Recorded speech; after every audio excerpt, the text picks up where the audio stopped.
Well, Brenda told me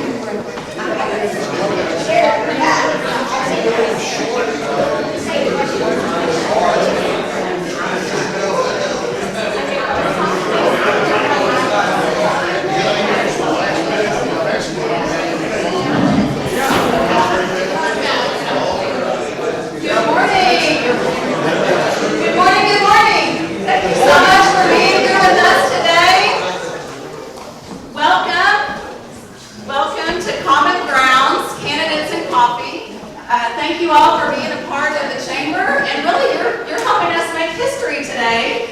This is one of the very few events that we've had in person over the last 13 to 14 months. So I'm very excited to see you guys here for such a worthy event to produce this morning. I think we all realize that local government truly does affect our businesses. So I commend you for being here and being a part of getting educated before you vote. So thank you again for being here. Thank you to our candidates for being here this morning. So on behalf of our board of directors, we welcome you. I am going to turn this over to our chairman of the board, Mr. Brandon Morris.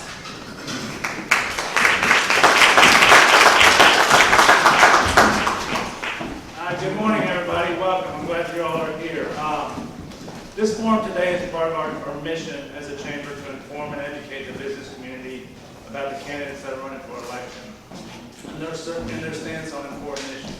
Today, we have the opportunity to hear from the candidates running in contested races: McLendon-Chisholm, City of Faith, City of Heath, City of Rockwall, and lastly, Rockwall Independent School District. I've got a lot to discuss today, so I'll be very brief, but I want to recognize real quickly our sponsors. Obviously, none of this is possible without the support of our sponsors and their local leadership. So, Atmos Energy and Encore, if I can get a quick round of applause.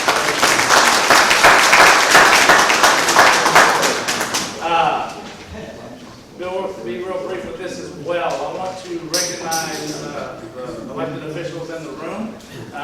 Just real quickly, if you are an elected official, would you please stand and be recognized if you're not already standing? All right.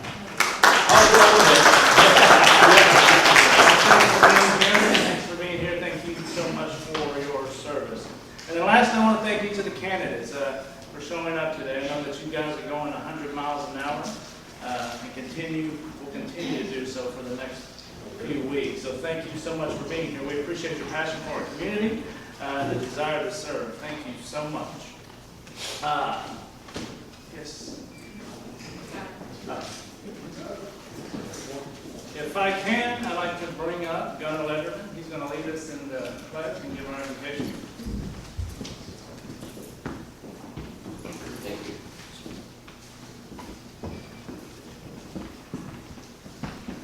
It's good to see all of you this morning. Again, Gunnar Lederman, pastor at Divine Peace Church here in Rockwall. Thanks for the chance to lead you on an opening invocation. So I'll ask you to please bow your heads. Lord Jesus Christ, I come before you in prayer today on behalf of all those here still living in the joy of your Easter victory. Almost 2 weeks ago, on that night you were betrayed, you were celebrating one last meal with your disciples. That evening, an argument broke out amongst the disciples about who was the greatest among them. Read about that in Luke 22. And then you reminded them of true love, serving others, and you prove that by setting aside all your needs, to give up your life as a sacrifice on the cross, to save the sinful, lost world, to give forgiveness and eternal life to all who believe. We often forget all our strengths, gifts, blessings, and positions in life are from you. Pray that you create in us hearts of humility and thanks for the chance to serve our communities, to serve others before ourselves, and to show genuine interest and love for one another. Help us build one another up and stand for what is good and true, even in the face of adversity. Let us all respect the candidates and elected officials at all levels of government and see them as your representatives to bring order and peace to society, and let us give thanks for the opportunity to have a say in how we are governed. I pray all these things in Jesus' name. Amen. Amen.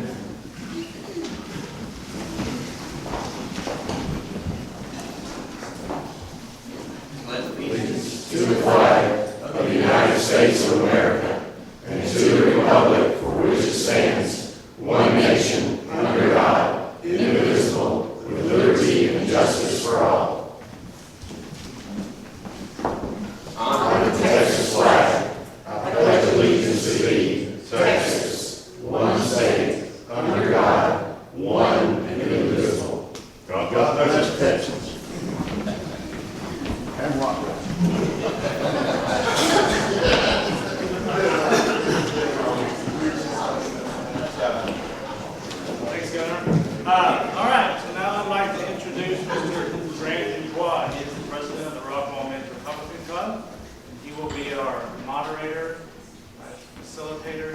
today. Welcome. Thanks for being here. Thank you. Yeah. Come on up. I'll clap for you.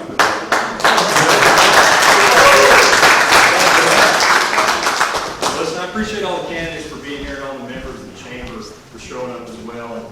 And I knew we were in a little trouble when Darby reached out and asked me to moderate this debate. So we'll try and stick to the script. But the way it's going to work this morning, it'll be a little bit different than most traditional forms, okay?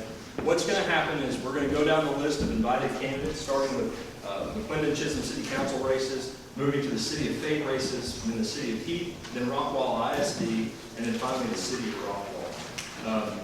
How we're going to do it is each candidate, because we are a little pressed for time and we want to respect it this time, is going to get 3 minutes to talk, okay?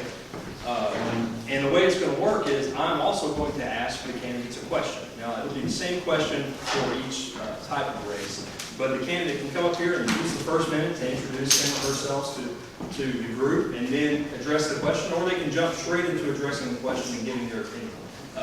When you have 30 seconds left, our lovely timekeeper in the back will hold up a yellow card. That means you have 30 seconds left. And when she holds up the pink card, that means your time is up. And then I'll come up and relieve you of the microphone and we'll move on to the next candidate. All right? I'm not gonna yank it from there. Yes, ma'am. There's no hook. There's no hook. It's just gonna be me wobbling up and saying, okay, you did good. But you can see I should have hired Jerry Fisher. She'll come out of the left stage and flank tackle me. But we're not going to do that this morning. Appreciate you all being here. So let's go ahead, and get right to it. So our first question is going to be addressed toward the McLendon-Chisholm City Council Place 3 race. And do we have Paul Day here? Okay, Paul did not attend. Trudy Weston. Come on up, Trudy. The question is, and your time won't start until you take the microphone and introduce yourself, but as your number of homes and populations continue to grow, what changes, if any, are immediately necessary in your city codes and ordinances? You have 3 minutes. You said that so fast. Oh, sure did. Yes, it's on my phone. Take your time.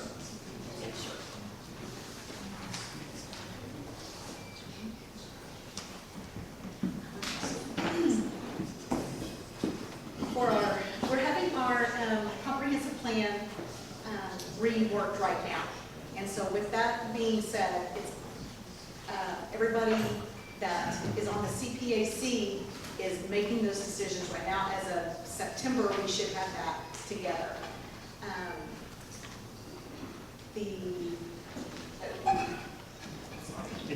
I'm so sorry.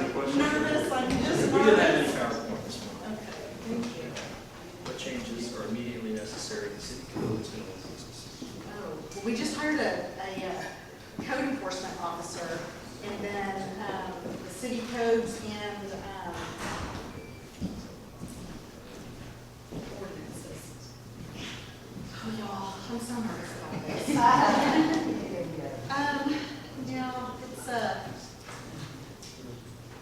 We're just in the middle of we've gone from very little to getting bigger. We have so much land in McLendon-Chisholm that people are knocking on our doors every day. And we are trying so hard to do the right thing. And the comprehensive plan that was done before was done a little quick, and it's got some conflicts in it. And so it's kind of hard to follow that because it's all over the place. So that being said, we're not going to make any more decisions until September, is done, and the comprehensive plan is finished. So I will tell you why I'm running. Oh, absolutely. I've done this for 2 years. The first year was like a deer in headlights. So that kind of got my feet back on the ground, and so I am not done. I've got 2 more years. I'd like to do 2 more years. Just because it's not as easy as you think it is, and it's a lot of work, y'all, and it's a lot of people not agreeing with you, which is great, but there's a lot of things that are being done that people don't realize. And nobody really wants to get involved unless they are inconvenienced. And when they are inconvenienced, then you hear it. And so with that being said, we haven't heard a whole lot. And it's frustrating because we don't know if we're doing a good job or not. And we just want, we want to do the best we can. We're trying so hard to do everything we can. And we live there too. So as far as we haven't had to raise taxes since I've been in office. And I'm ready for another 2 years. So I would appreciate your vote.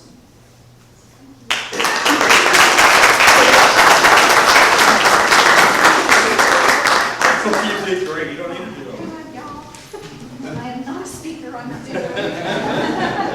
You did fine. Now for City Council, McLendon-Chisholm Place 5, Val Bogart. Where's Val? Is Val here? Okay, let's move on to Dan Tucker. Dan, I'll repeat the question. As your population continues to grow, what changes, if any, are immediately necessary in your city codes and ordinances? You bet. My name is Dan Tucker, running for the City Council, McLendon-Chisholm C5. A little quick background, just moved here about 4 years ago and got involved pretty much immediately in terms of activities. Got involved with GOP and then did some things with McLendon-Chisholm, got involved with the Development Council, and I currently sit on the Planning and Zoning Commission. As to your question, I actually looked at the ordinances not too long ago, and many of these are pretty antiquated. We have a very rural community. They haven't revamped the comprehensive plan since 2015, and I think they left a lot of the ordinances, they were just residual. They really didn't make great modifications. And so a lot of the ordinances really don't strictly apply, and will apply pretty shortly because we're changing very rapidly. And once I get the 205 redone, which will take about probably a year or two before that starts, the 205 is the main conduit going through town. It'll take about 5 years, so it's going to disrupt what's really going on in McLendon-Chisholm. And so the ordinances really we have to modify tremendously. We have water coming in through a pact with Terrell, and in exchange for fire services. So I know that the ordinances would have to be redone in that first. Ultimately, we need to have control over water. As far as sewer goes, we have new sewer ordinances going into place because we have a new sewer put in. And so we're going to have to modify those to align with the comprehensive plan that, as Trudy testified earlier, is being revamped. And so a lot of these ordinances are, like I said, antiquated or really don't apply in the long run. So sewer is going to be something that's going to just put a lot of pressure on the ordinances in general. Fire. We're building a $4 million fire department that's being housed in a location approximate to the City Hall. And obviously with, we changed over from the volunteer fire department to a city fire department 3 years ago. And obviously with the institution of the new fire department, a lot of new ordinances are going to go into play. No gunfire, no fires, no fire pits, that kind of thing, which currently still exists. So I think that we're well on our way to being challenged by new ordinances that are going to have to be discounted, and old ones being discounted and new ones being instituted. Thank you.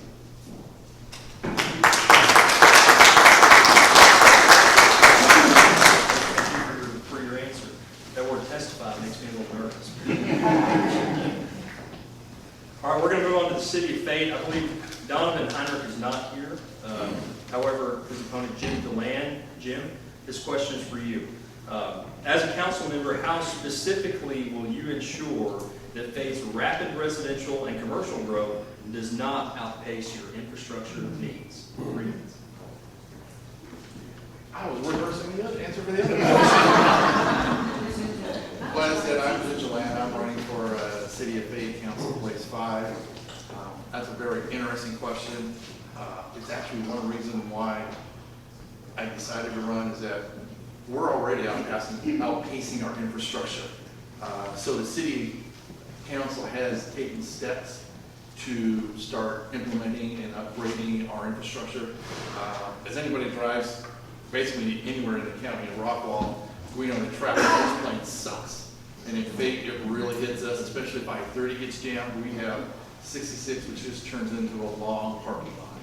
So we're looking at ways to how do we expand our roadways without drastically increasing property taxes or anything to pay for these things. So we have a good balance coming up that we're gonna have to figure out how do we do that. You know, our commercial development, balance with the residential growth.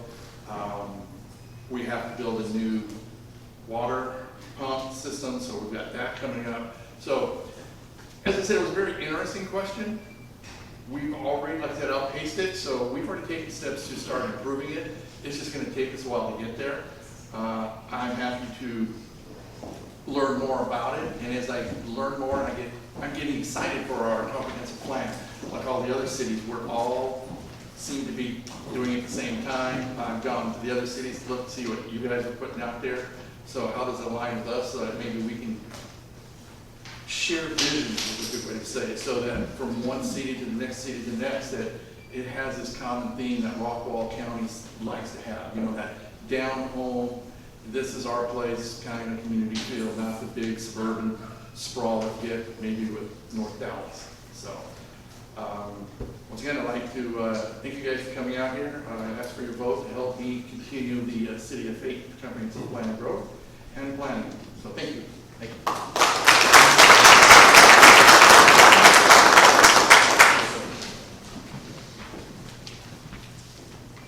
Okay, now we're going to move on to the City of Heath. Is Jeff Ivy here today? So this question will apply only to Mr. Krause. All right? Now, Rich, the question is, what issue is the most pivotal to the economic future of Heath, and how do you specifically plan on addressing that issue if reelected? So what issue is what? The most pivotal to the economic future of Heath, and how do you plan on addressing that? Okay, yeah. I think there's several issues that are pivotal to the economic health of Heath. We're obviously still small, developing, growing. I think one path that for us you don't want to do is you don't want to overdevelop your non-residential to the point you have to change your city permanently to try to support that non-residential. I think as long as we continue to build low-density, high-quality, sustainable housing in our model, we will be okay. I mean, it's really hard to make money on a $700,000 rent house. I think some of the surrounding communities may have a different plan or may have different objectives, but for us, that's what's important. Also, not letting the taxes and expenses get out of control. As you grow, obviously you need DPS, you need firemen, you need water towers. I mean, until you're on council, I don't realize, wow, there's like millions of dollars to build water towers. And you know what? No one wants them near them. So you better plan early where it's going to go. All these things you learn. So I think those are pivotal. And we've lowered our tax rate 3 times in a row to eliminate the increase in property values. Now the growth, and you know, we've caused some grief from my opponent having excess funds. Wow, you want to have excess funds.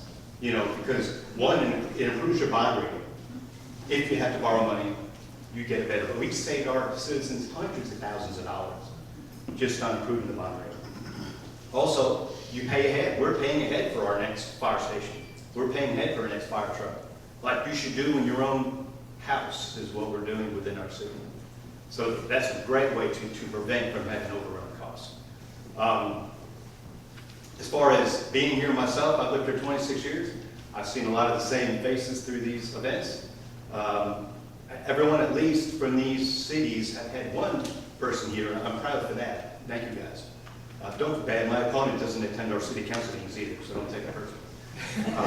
I think if you are going to operate within our county, we are a community, and I think I've said that at some of the other events.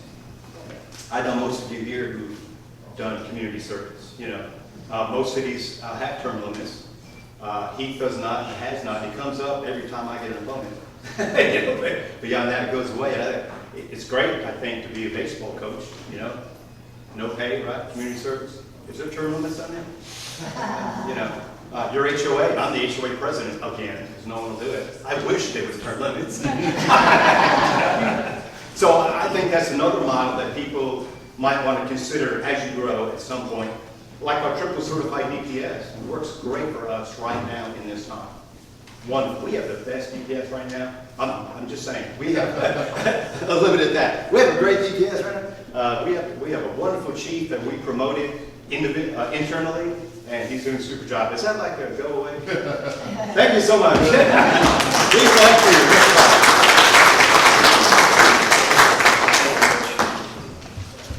Okay, those are the other city council candidates we have. We're going to move to Rockwall ISD candidates, and we'll start with place one with Ms. Sherry Packer. The question is, how specifically will you respond to the efforts of upset parents or special interest groups who believe that the curriculum that you currently have should be censored? Easy, right? Thank you for that question. Let me introduce myself first while I'm trying to think about that question. When you go first, you don't have a whole lot of think time. My name is Sherry Packer, and I am an educator. I have over 30 years of experience in education. My husband and I have lived in McLendon-Chisholm for 37 years, and we love this community. I love education. We have two daughters that graduated from Rockwall High School many years ago. My husband and I will celebrate 39 years of marriage this year, and so we have very traditional family values. We love this area, this in Rockwall.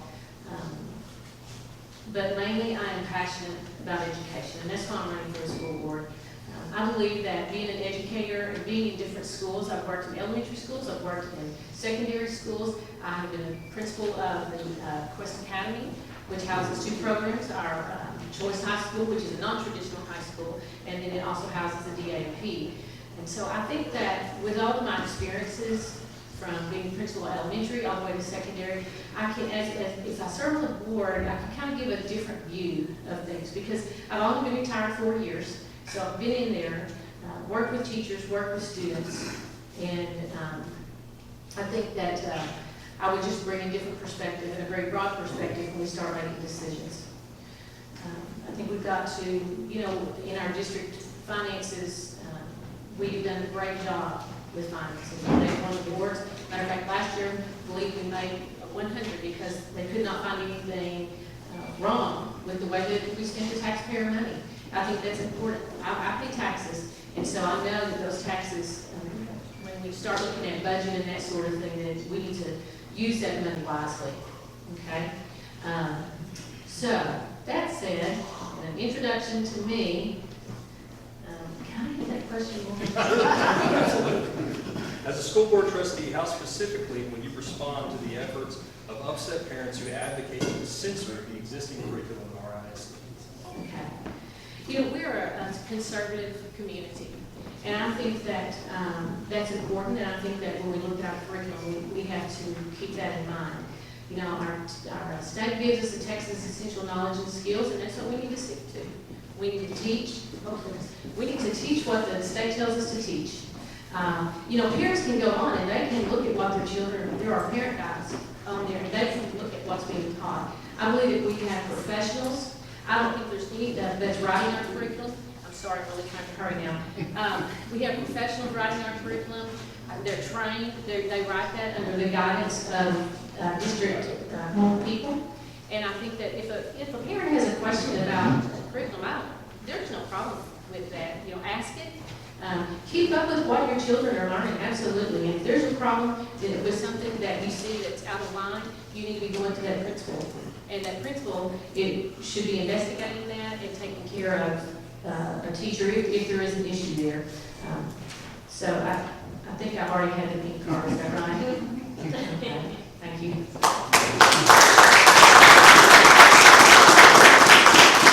The next candidate we have in place one is Bobby Galana. Bobby, the question again is, as a school board trustee, how specifically will you respond to the efforts of upset parents who advocate to censor the curriculum of our ISD?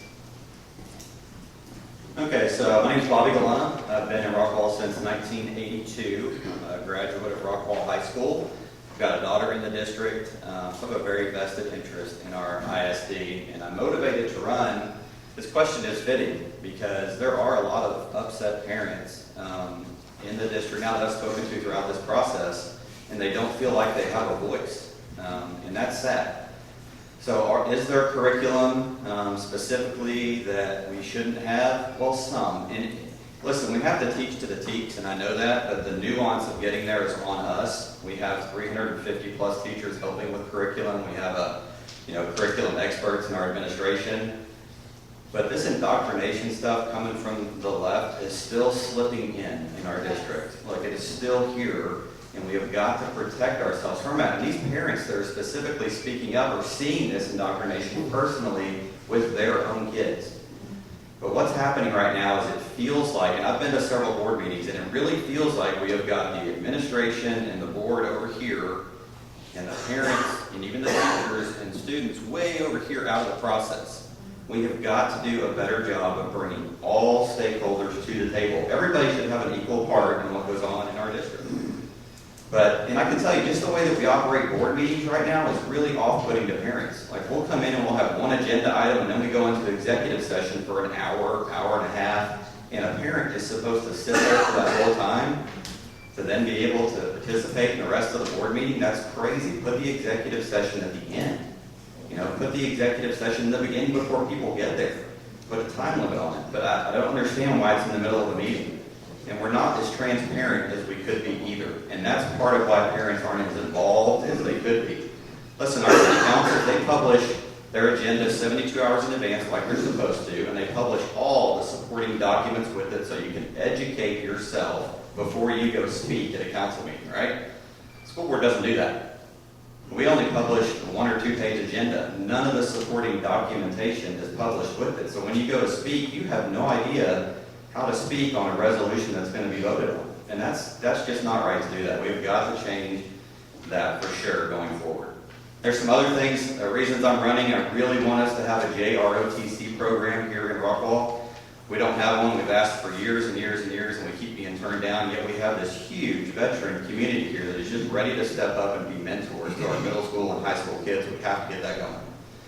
I also think we need to do a better job of trades, certifications in our schools. We do have programs, but they're not visible enough to people. And college isn't for everyone, y'all. It really isn't. And a $100,000 education to some people, if they're going to get a generalized degree, is kind of a waste of money. So we need to expose people to trades and get them some certifications so they can get ground up in the workforce. That's all I got. I appreciate your vote.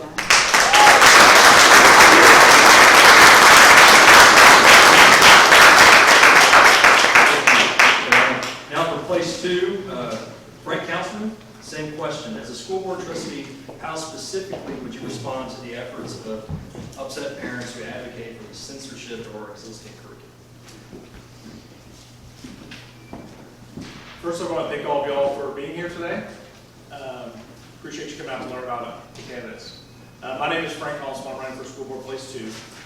I feel I'm the best person for this position because of my strong family values, my business experience, and my dedication to community service. My wife and I have been married for 26 years. We have 4 kids, 2 of which have, all 4 of them have gone through started kindergarten at Rockwall ISD. 2 have already graduated, and 2 are currently in Rockwall ISD. Also, my business experience, I started my own business. First off, let me tell you, I graduated from the University of Texas at Austin, and then I worked 10 years in the business world. And then I started my own business out of my garage 20 years ago. I now have a 20,000 square foot warehouse and do multi-million-dollar annual sales. So I know how to run a business. I know how to handle a budget. I know how to make cuts when necessary. I think that's the strongest thing that I can offer to, here we are at the Chamber of Commerce, and that's what we're looking for, is for people that know how to run a business and know how to handle a budget. Also, part of the business world is, in the school district, how it relates. Great schools make great communities. And if we want good businesses to be in Rockwall, we have a great school district. And we have a great school district. We really do. We moved here for the school district. I think a lot of y'all in the room probably moved here for the school district. So we have a really good school district. It can get better, for sure. And that's why I want to run. is I have a commitment to excellence, and I want to see us get a little bit better. Right now in the DFW area, we're 15 in academics, and my short-term goal will be to get us into the top 10, and my long-term goal will be to get us into the top 5. So I have commitment to excellence, and then community service. I have a history of community service. Since I moved here 20 years ago, I've been involved in the Rotary Club, been involved in the YMCA. I was a YMCA coach for 17 years. The Rotary Club, I've been Rotary Club president. I was on the board of directors for 10 years, on the board of directors of Rockwall County YMCA for over 10 years, and president of that organization as well. So, in summary, I appreciate y'all's consideration, and because of my business experience, community service, and strong family values, I think I'm the best person for this job. Thank you. I have time, so I want to go back to my, I'm sorry, I need to answer that question. So I got caught up in my introduction. So the curriculum talk, what I would do if a parent came to me with a complaint is I would say, I would listen to them first and make sure they talk to their teacher, make sure they talk to the principal. If that didn't work, then I would say, let me take it to, what the Board of Trustees deals with the superintendent, and we have oversight of the superintendent. So I would take it to the superintendent, and I'd turn the matter over to him or her. So, our job is to have the TA sets the TEAs. The TEAs come to our master teachers, over 300 teachers. They set the curriculum. So then it goes to the teachers individual. And in order to have great teachers, you got to give them a little leeway, right? So I think that but hopefully they're staying within the bounds. And I don't want anything, I'm a lifelong Republican. I don't want things to come in from the far left either. So we just got to make sure our teachers are teaching the TEAs and making sure we have oversight. Thank you again. Thank you.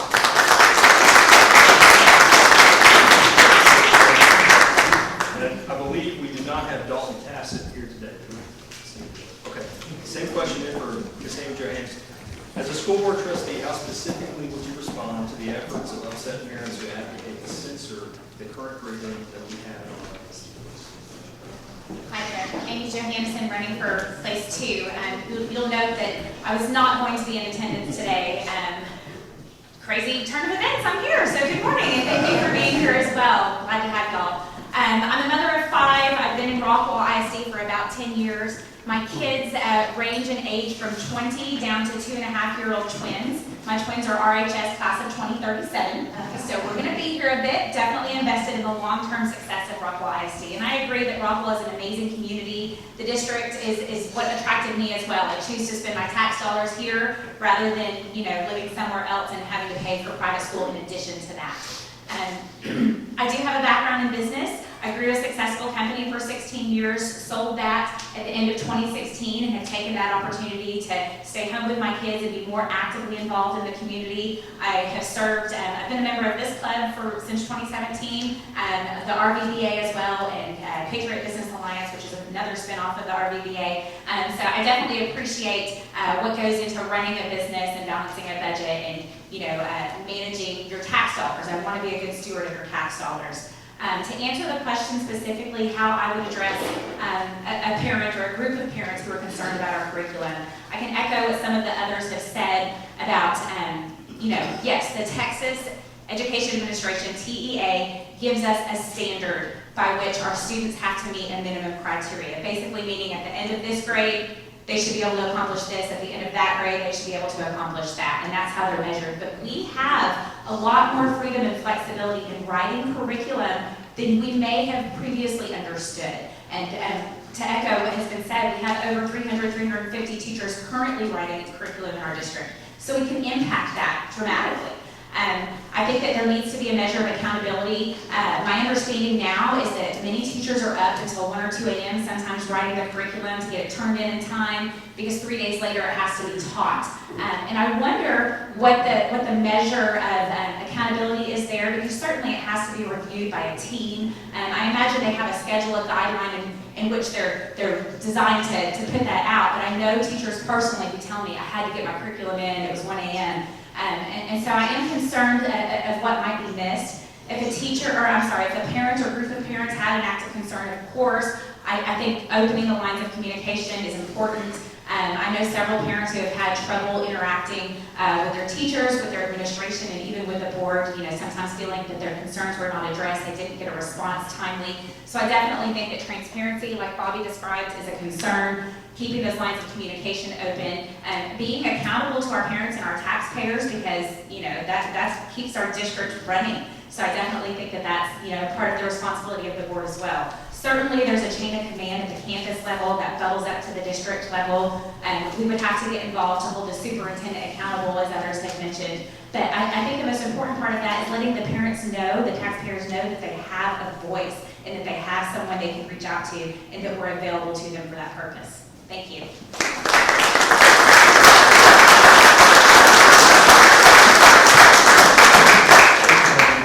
Okay, we'll move to Rockwall ISD Place 3, and we'll start with Mr. Ron.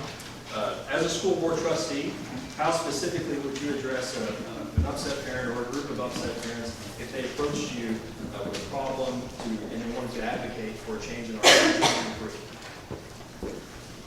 This question is really pretty easy. Tell the truth. You tell the truth. You don't throw out innuendo. You don't throw out rumors. You don't throw out wild ideas. You tell the truth. And when parents come, and they do, I am approached by parents every single week with a concern. I deal with it. Now, I don't go down to the teacher and tell them how to teach. But I go through the proper channels, and I tell them to go through the proper channels. I was a teacher and a counselor for many, many years. I've been in education at one level or another since I was 21 years old, and it's none of your business how old I am. But as a counselor especially, I got these questions all the time. Well, have you talked to your teacher about this? Have you talked to your principal? If that doesn't satisfy you, let's go up, and deal with it. Problems come up all the time. Now, we do teach the Texas Essential Knowledge and Skills, and pretty much in Rockwall, that's it. It is true that there's flexibility in how you teach 4 times 4. You might have 4 kids stand up, 4 groups of kids. You might have apples. You might have lots of different ways to teach 4 times 4. But the flexibility stops there. Now, do things happen? Sure, they happen. And we deal with them. And you tell the truth. Now, since this is an educational forum, I'm going to educate you. I'm going to educate you about some of the finances. I love talking to business people. Maybe it's because I was raised by an engineer businessman, Lee Mitchell.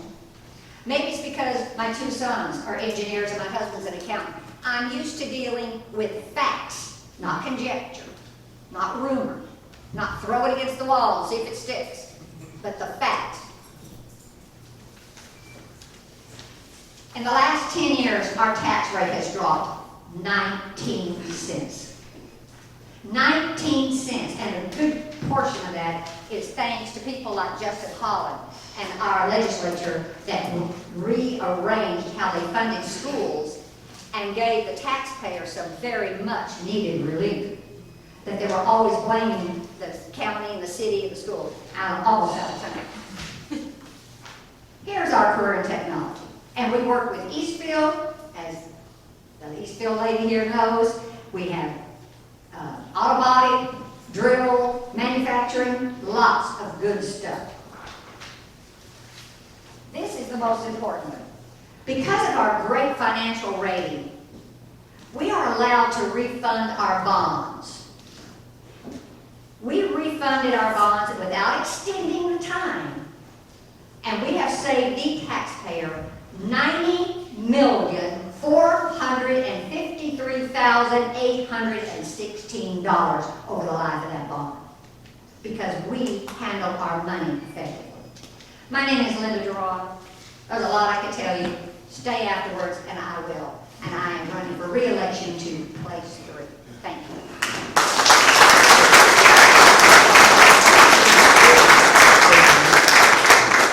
Now, finally, for place 3, Ms. Jill Lewis. Jill, as a school board trustee, how specifically would you respond to the efforts of upset parents who advocate to change our curriculum in our ISD? Good morning. Thank you all for being here. Commissioner. My name is Jill Lewis, and I'm running for School Board Trustee, Place 3. I'll just jump right into this question, and hopefully I'll have some time so that you can get to know me a little bit better. As a parent, I think that part of the reason this question is being asked is because of what we're seeing in our schools. It is pretty disturbing, some of the critical race theory that we've seen across the country slip into our schools. As a candidate, I would not be for that. That's just not a place for something that we need to be teaching our middle school kids or even our high school kids.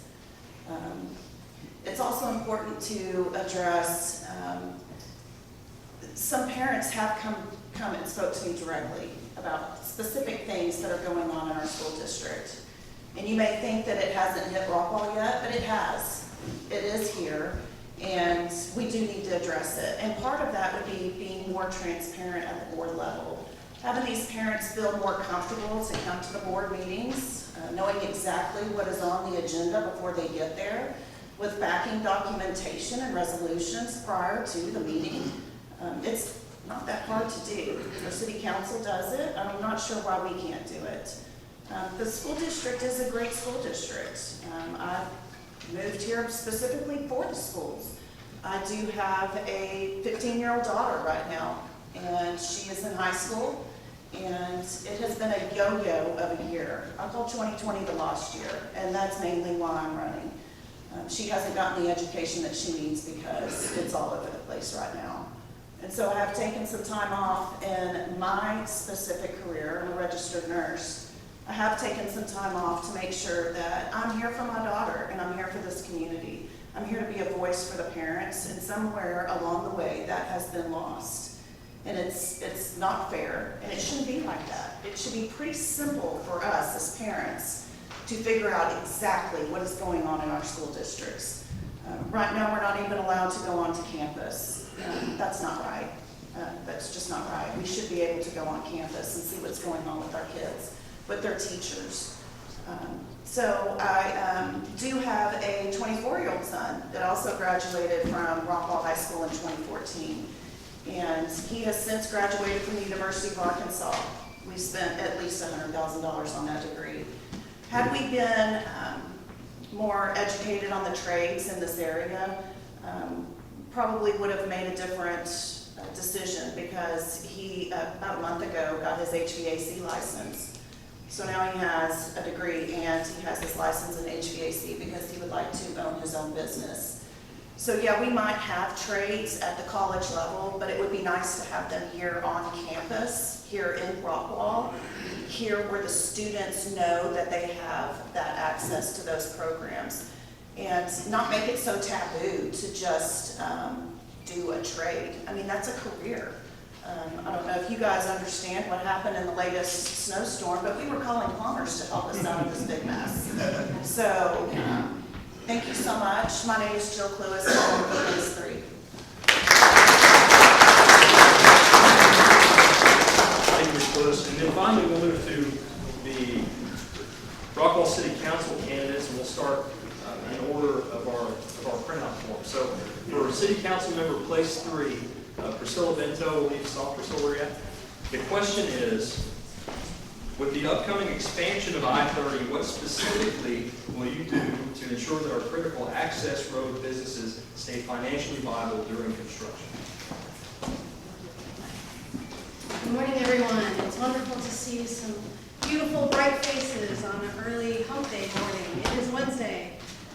My name is Dr. Priscilla Bento, and it is a pleasure to be here. My family moved to Rockwall in 2002. I was an 8th grader, and the community contributed to my life by donating almost $20,000 when I graduated just in scholarships. I've gone on to return on that investment, and I have truly given my life to policy, to public service, and to development. One of my expertise areas is in development, urban planning and development. So your question is a very important question. We're seeing an expansion, not only by 30, but we're seeing growth in Rockwall. We're seeing development in Rockwall. And one of the most important things I think that we should do and local government in our local communities is supporting those businesses, supporting that development. Not only do we want to nurture the existing businesses, but we want to encourage business growth. We want to encourage also entrepreneurship within our communities, whether you're a retired resident, whether you're a graduating high school student or a graduating college student. And we have the tools at the local level in government to truly amplify that kind of development, that kind of outreach and strategize on that. I have had the opportunity to work with various different communities here in the DFW area. I've been able to be a community outreach manager for the North Texas Regional Housing Assessment that was able to contribute to an analysis of 13 counties and 21 governmental entities.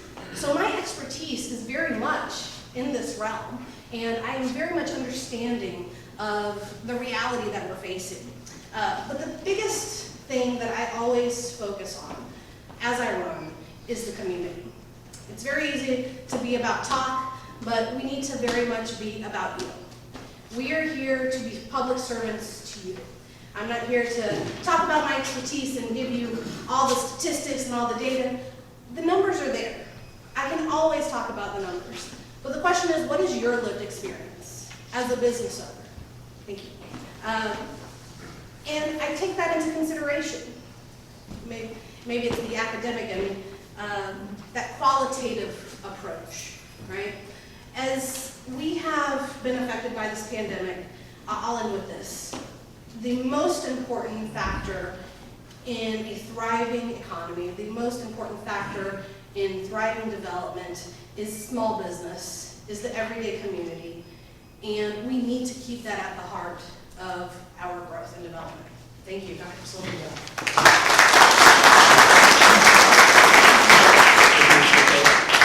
Next up, we have Jerry Welch. Jerry, with the upcoming expansion of I-30, what specifically will you do to ensure that our critical access road businesses stay financially viable during construction?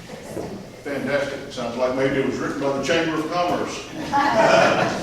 Speaking of the Chamber of Commerce, they did an excellent job when we did our renovation downtown.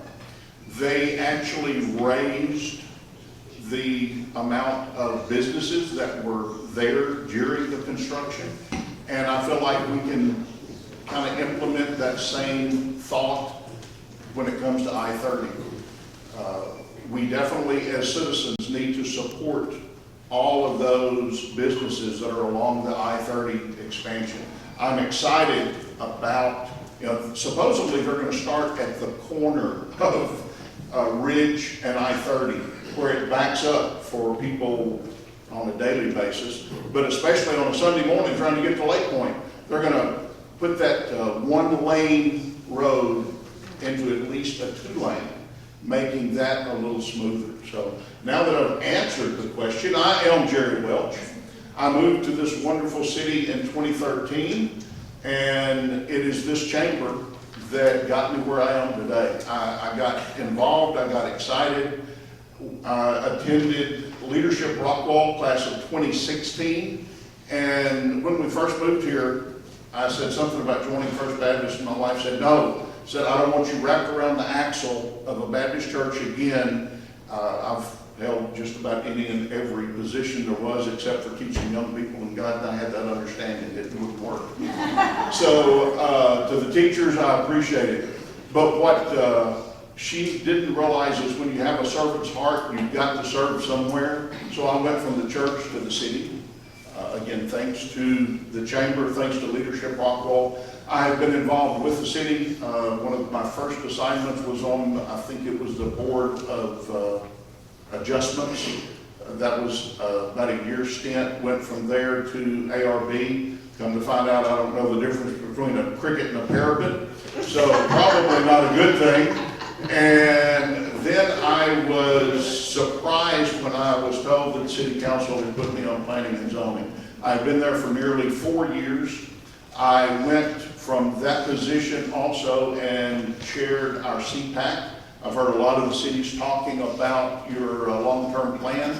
I would encourage you to go to Rockwall. We did it in-house. We did it fantastic.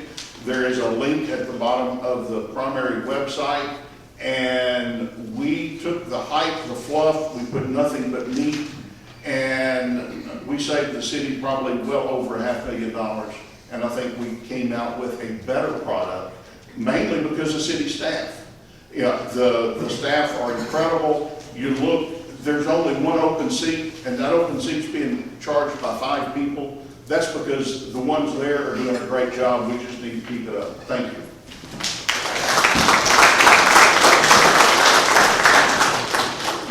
Mr. Clarence George, same question. With the upcoming expansion of I-30, what specifically will you do to ensure that our critical access road businesses stay financially viable during construction? Good morning, fellow business persons, citizens. Rockwall is who we are. Now, in my days in the Secret Service, we always made sure that the techie stayed behind the podium, just in case something bad happened. You can get them down here, but I don't think I'm threatened by any of you, nor am I threatening you. I'll suffice with this is who I am, this is what I've done. Please go to my website, clarencejorf.com, to get the whole list of what I've done. What I'm talking about now is you. What I'm going to do for you as each one of the residents of Rockwall, business owners. It's your city. Once elected, I will support you. I will be your voice. So, a little segue into who I am. I'm a proud Texan, a proud conservative Christian, proud business owner, proud decorated military veteran, proud law enforcement official, but most importantly, I'm a proud husband and father of 3. Rockwall is my home, just as it is your home. Why do we live here? Everyone has their reasons. I could ask you, you tell me one thing. I could ask you, you tell me something else, so forth and so on.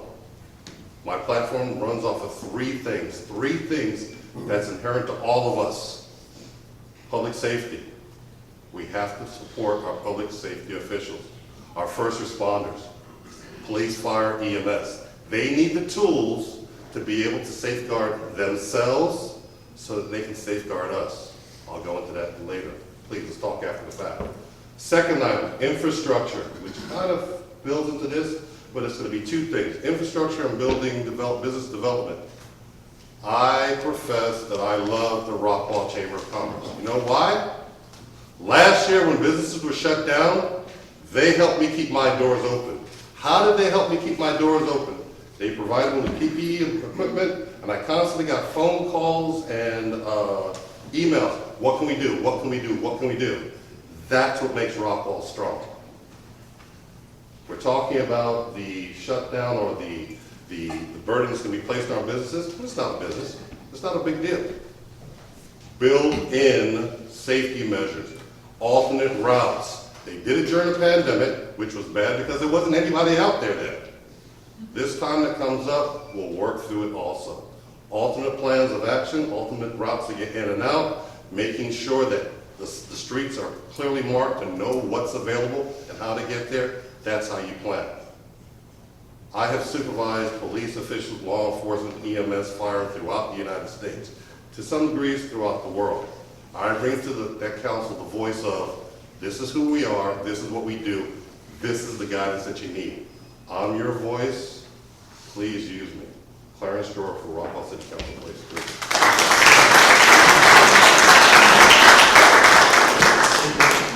And finally, Mr. Lewis, with the upcoming expansion of I-30, what specifically will you do to ensure that our critical access road businesses stay financially viable during construction? Thank you. That 3-lane service road is going to start at Bass Pro Drive and go all the way to the Hunt County line on both sides of 30, north and south. As it comes through the city of Rockwall, that extra lane is going to be added between the service road and I-30 because the road, that right-of-way is already there. They're not going to take any right-of-way away from the business. Progress sometimes is inconvenient. That's just the way it is. Sometimes one of those lanes of the existing service road may be shut down. But we got to make sure that contractor does proper traffic control as part of their contract. Our police can help with that, okay? And the other thing we've got to do, and I'm in the construction business, under any construction project, especially road construction, the number one thing associated with that construction project is that those workers go home every day alive and uninjured. That's the number one priority. So we're going to be inconvenienced. We're going to try to make it minimal by controlling it. I'm Dennis Lewis. I'm running for Rockwall City Council Place 3. I'm a former Mayor Pro Tem City of Rockwall, former City Councilman in Rockwall, term limited out in 2018. I'm a former Planning and Zoning Commissioner. And experience matters. Business experience matters. I'm Vice President of Potter Concrete Limited. We're one of the largest concrete contractors in the country. City Council experience matters. We cut a tax rate year on year out when I was on the City Council. We increased sixfold the number of full-time firemen. We strengthened our police department. We passed an $80 million road infrastructure bond program with no tax increase. We nearly tripled our street maintenance budget. Big decisions are coming up. Whether to take the interim label off of Mary Smith as city manager. We've got to adopt a new budget in August. We don't know what the pandemic is going to do to us. That has to be managed. Experience matters.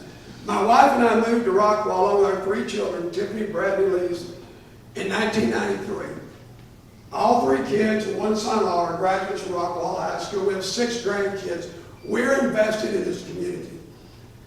And I'm running because I have a heart for public service and a heart for the nonprofit sector. I'm also president of Meals on Wheels Senior Services of Rockwall County. I co-teach a life group at Lake Point Church. I've been doing that for over 10 years. I don't speak hollow words. I say it and I put it into action. And I got 30 seconds. One of the reasons people move here is the quality of life. And that involves a lot of things. Strong police department, strong fire department, growth management, fiscally responsible with your money, tackling our traffic congestion, having strong ambulance service, just a lot of things, and I'm committed to all those things. Dennis Lewis, I'd appreciate your vote. I want to help us build on what we've done and grow into the future.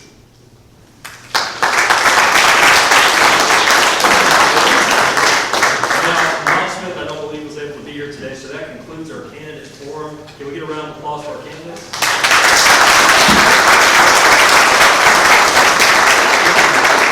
Candidates, we're trying to be respectful of your time. That's why we only have them address 1 question per candidate. But we do want to let you know, stick around after this meeting. Ask them any questions you have. Ask them questions you were thinking about, but maybe didn't come up during the discussion. That's what they're here for. Early voting starts very soon, and this general election is on May 1st. This is important stuff. This is why we live in Rockwall. This is why we're registered voters. This is why we like to be involved in our community. Get to know these guys. They make themselves available to you. They will be your representative or they will be your steward and trustee. I'll turn it back over to the Chamber of Commerce. I appreciate you guys for inviting me. This has been a lot of fun. That is great.